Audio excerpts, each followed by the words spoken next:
मनोज जरांगे पाटील मराठा आरक्षणासाठी जेव्हा जेव्हा आंदोलन करतात त्यावेळी हैदराबाद गॅजेटचा हमखास उल्लेख होतो। कारण या गॅजेटमध्ये असलेला पुरावा मराठा समाजाला कायमचे हक्काचे आरक्षण भेटू शकतं। पण जरांगे पाटील हैदराबाद गॅजेटला हा महत्त्वाचा पुरावा आहे एवढ्या छातीटोकपणे का सांगत आहे?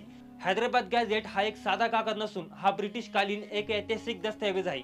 म्हणजेच निजामशाहीच्या काळात मराठवाडा हा हैदराबाद राज्याचा एक भाग होता। त्या काळात छत्रपती संभाजीनगर, नांदेड, लातूर, बीड, जालना, परभणी, हिंगोली अशा प्रत्येक जिल्ह्यांचा स्वतंत्र गॅजेट तयार करण्यात आला होता। तो निजाम काळातील गावोगावची जनगणना, शेती, पीक, नद्या, डोंगर, उद्योग, जाती जमाती यांची नोंदवही आहे। या गॅजेटमध्ये त्या काळच्या लोकसंख्येची तपशीलवार नोंद आहे। त्यामध्ये कुणबी म्हणून नोंदवलेले लोक जवळपास 16 लाख होते, तर मराठा म्हणून नोंदवलेले लोक सुमारे 4 लाखांच्या आसपास होते। मंडळी, हा पुरावा आजच्या मराठा आरक्षणाच्या चर्चेत अत्यंत महत्त्वाचा ठरतो। कारण इतिहासातल्या या नोंदीमुळे मराठा कुणबी हा संबंध सिद्ध होतो। पण खरी अडचण सरकारच्या राजकीय इच्छाशक्तीत आहे। कारण त्यांना आपल्या राजकीय सत्तावर धोंडा पाडून घ्यायचा नाही असं दिसून येते।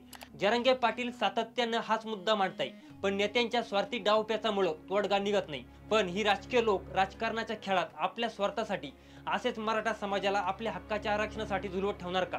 तुम्हाला काय वाटतं हे कमेंट करून नक्की सांगा आणि वेद.com ला सबस्क्राइब करायला विसरू नका।